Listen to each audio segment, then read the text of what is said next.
வணக்கம். இன்னைக்கு உருளைக்கிழங்கு வறுவல் எப்படி மொறுமொறுன்னு செய்யலான்னு பார்க்கலாம்.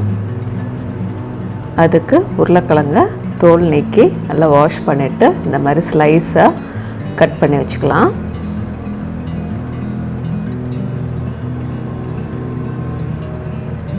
இப்போ ஒரு தவாவை அடுப்பில் வச்சுக்கலாம்.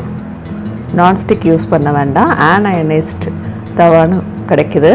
இது ஸ்க்ராட்ச் ஃப்ரீ, நமக்கு உடலுக்கு கெடுதலும் ஏற்படுத்தாது. ஸோ இந்த தவாவை தான் நான் இன்றைக்கி யூஸ் பண்ணியிருக்கேன். இது அடுப்பில் வச்சு ஒரு 2 மேஜைக்கரண்டி எண்ணெய் சேர்த்துக்கலாம்.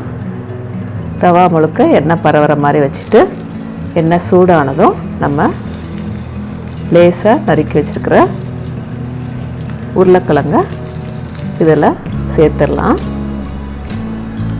இது 2 பேட்சாக கூட நீங்கள் சமைச்சிக்கலாம். இது சீக்கிரம் ஃப்ரை ஆகிடும். இதுக்கு மேலே 1/2 தேக்கரண்டி மஞ்சள்தூள், 1/2 தேக்கரண்டி மிளகாய்த்தூள், தேவையான அளவு உப்பு சேர்த்து நல்லா பரட்டி விட்டு மூடி போட்டு ஒரு 10 நிமிஷத்துக்கு ஒருக்க மெதுவாக திருப்பி விடலாம். முதல் சேர்த்த எண்ணெயே போதுமானது. இது ஒவ்வொரு பக்கமாக சிம்மிலே வச்சு முறுமுறுன்னு பொரிஞ்சிரும். பார்த்திங்கன்னா ஒரு சைடு நல்லா பொரிஞ்சிருச்சு. இது ஒரு 15-20 நிமிஷத்துக்குள்ளே நமக்கு சூப்பராக ரெடி ஆகிடும்.